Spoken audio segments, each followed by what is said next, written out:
What are we listening to today? The Immigrant Project by Girish and Astha. Hey everyone, welcome to another episode of the Immigrant Project. Girish here, and Asa Taneja is behind the camera as always, working her magic. And we have Jane Katkova with us. She's an immigration consultant, and she's the founder of Jane Katkova and Associates. Jane, welcome on the show. Thank you for having me. Can you tell our audience what you do, how you started, how you came to be in this industry? Yeah, my name is Jane Katkova, as it was mentioned. Thank you. I am a founder of Jane Katkova and Associates. I am an immigration consultant, and I have been an immigration consultant for over 20 years. I am myself an immigrant. So for every single client who comes to our office, I feel very special because I know the path. I know how uneasy it can be, and I know how much emotions sometimes it can take. Therefore, I feel that I am really in a good spot talking about immigration with you. Thank you. Now let's get real. Canada was established, what, 150 and 200 years back, and it was built by immigrants. I mean, everyone you see is an immigrant in some way or form. And Canadian dream was sold to all of us. And just before we started recording, you spoke about someone who tweeted on Twitter X of a person of an Indian immigrant who's planning to leave the country. And then you read the comment section and they were horrific. Yeah. Can you tell us more about what this comment was and what were the comments below it? Yeah. As I mentioned when we spoke prior, I was just checking what's happening with the news. Sometimes I go to X just to see the reaction of the Canadian public, and there was, I'm pretty sure quite many of you saw it, an address of an Indian lady who has a postgraduate work permit which she has received as a result of studies in Canada, and she's talking about how she would need to leave the country because once her permit is to expire, which would happen in the next year, she would have no way of remaining in this country because the selection scores are way too high. And it was an address from a big community of students of different origins, of different nationalities. And I just went to read the comments actually underneath, and I was shocked by the hostility and absence of any kind of understanding how serious this issue is for these students, and the willing of the Canadian, the expressed opinions of the Canadians who left their comments that these people have to go home. And in the very first place, they had nothing to do in Canada. That was something exceptionally disappointing to me and upsetting in light of the fact that the majority of the population in this country is immigrants. And being one of them and having seen such an incredible amount of people who have become a real contribution and real asset to this country, seeing this kind of an attitude of Canadians, most likely most of them are immigrants as well, was to say the least disheartening. Yeah. So what happened, Jane? What broke the system? Because we had an ideal system, at least, I mean, 10 years back. Everyone wanted to come to Canada, and it was not that difficult. Express entry was just started, the mail process was getting redundant, and we were doing good. We had a balance in housing, jobs, immigration levels. What happened? I think that a bad government, that's what happened. And We that's got in what more people than and we could that's handle. what broke the system. I think that immigrants are blamed for where they shouldn't be blamed in the first place.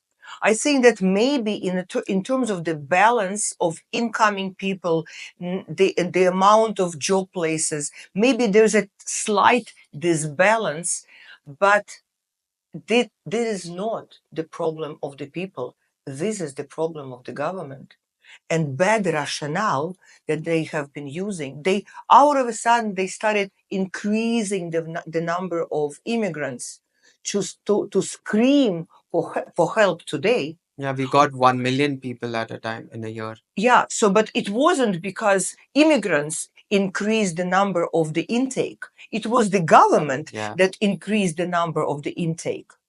And that was a huge mistake. Stay balanced, okay? Look at the numbers of people who are staying, of people versus people who are going. Lower a little bit the amount of the amount of significantly increased amount in the first place. That's what we have been seeing in the last several years, and just keep it even. Don't bring so much emotional trauma on those who have bet on you and who you have actually, in my opinion, failed, because people have plans, and people put years of their lives into this immigration. Yeah. And when we have cases, I have to mention it, we have cases in my office where people were invited to apply. They applied and they have been in the system for 2.5, 3 years. It's Oh no. unspoken. And there's no reason, when we are getting our office meetings, we are talking about it, we are writing follow-ups, but we are having nothing in return. Why is it taking so long for government to process the application? Because they are over a million cases backlogged, and this is Wow. not one specific type of cases. This is an overall general backlog. So when there is a backlog of a million cases, you don't finalize cases which were due to be finalized 1.5 years, 2 years ago. We're seeing it every day, Wow. And literally every day. okay, speaking of government, you mentioned that government broke the system. I wanted to point out that the government that is in power right now, they came out with a video last week and the video was viral. They spoke about bad actors breaking the system. They spoke about colleges, employers trying to lure students, lure immigrant workers into paying them less, and these guys broke the system. How do you think this is true? So I suggest that what we do in this specific topic of the conversation, let's just divide Yeah. your question. Okay. So let's talk about actors, bad actors, players, in a sense, in reference to colleges. Yeah. This is so not true when it comes to colleges. Okay. Colleges, so how it works, right? If a college has accepted a student and issued the letter of acceptance, now we have also the letter of attestation from the province, and the student arrives, right? And the student starts studies and completes the studies, the college did nothing wrong. Yeah. College provided the student with what was promised, which was with the education. Yeah. Right. So nothing was wrong. If the student received the visa and did not commence the studies, Yeah. the college is not providing the education. But this student, in order to go to another college, right, could have changed the college and could have continued the college, his education elsewhere in another another educational institution. In most cases, these people either, in case they chose a different college, they actually didn't get their studies, right? And that was totally legal. So the college didn't do anything wrong. I don't know colleges that accepted people fraudulently just for these people to get a study permit. I really don't. We are working with Seneca College. We're working with Sheridan. We're working with Fanshawe and numerous others. In my practice, Yeah. did not see a situation where colleges were selling the letters of acceptance. I haven't. I have not. So who's to blame here? Because government is clearly blaming bad actors. So when we are talking about colleges, I honestly do not know who they are blaming. Okay, I don't know who they are blaming in the colleges.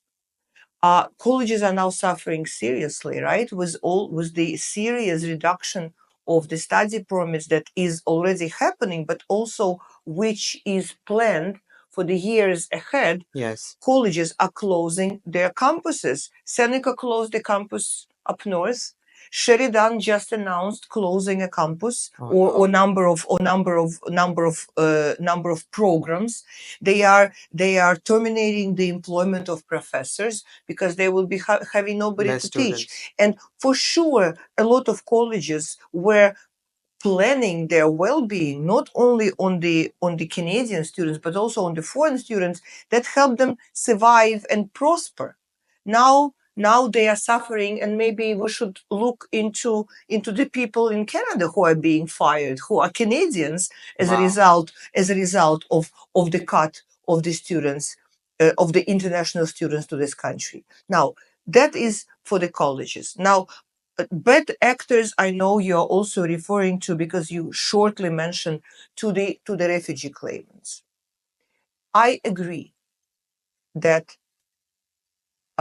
the whole idea of the refugee system in Canada is faulted. Okay. It should exist because there are people in other countries that need to come and to claim refugee, just like to any other countries that signed the Geneva Convention of 1956, which is the convention covering the refugee issues.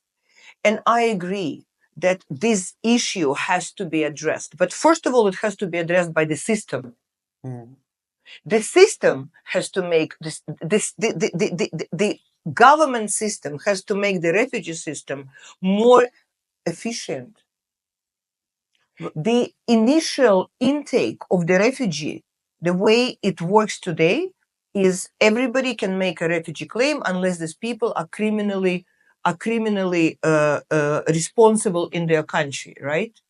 So everybody who would come to make a refugee claim would be allowed into the system. So maybe in our intake or onboarding of the refugee claimant, not a refugee convention, that is to be decided by the Immigration and Refugee Board in a hearing setting. Maybe we should be looking into a more stringent selection that would allow people to go into the system and to be heard. This is first. For sure, there are people who are endorsing making a refugee claim. So Yeah. they are doing a very, very bad. They are giving a very bad advice to these people I who are saw around making. 14,000 students are going to apply for refugee claim this year Yeah, alone. this is the worst advice you can actually give a person who has been in Canada Yeah. for 3 or 4 or 2 years. It doesn't mean that everyone who has been in Canada for 3 or 4 or 5 or 6 or 10 years Yeah. has no grounds to make a refugee claim. Every situation is different. Different, right? But the convention itself is saying that technically, when you put your foot on a safe soil, which is when you arrive in Canada, either by plane or by land or by water, you are fearing for your life back home because you are being persecuted for whatever reasons that you feel that your life is in danger. Mm. You should make a refugee claim. So chances that those who have stayed in Canada for 3, 4, 5 years are really fearful of something, I'm not saying they don't exist. Yes. They for sure exist. Yeah. But the claim has to be well substantiated and the claim has to be solid. Would you know what percentage of these claims are substantial and what percentage of are fraudulent? I will never take upon myself naming a percentage, because I think that every single person who is claiming refugee is entitled for a due process. But again, what is the system of onboarding and allowing people into the system? That is something that has to be looked into. Well, Okay. Mark Miller, the immigration minister, he Yeah. himself said that the immigration system is broken and they want to fix it. And they also said that by 2025, December next year, I think 4.9 million temporary foreign workers or temporary immigrants, they have to leave the country voluntarily. Why do you think we don't have a system in place where temporary workers are are told by the government to leave? Why does it have to happen voluntarily? Okay, if I may just complete my opinion about Yeah. the refugee Yeah, yeah, situation. yeah.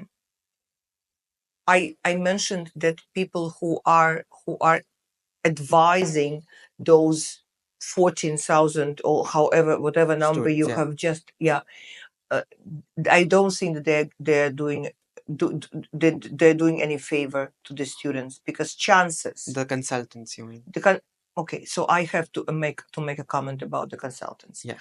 For now, I will say people who advise the students to go and make a refugee claim. They are giving them a very, very, very bad advice, because chances that these people would win their refugee claim are rather small.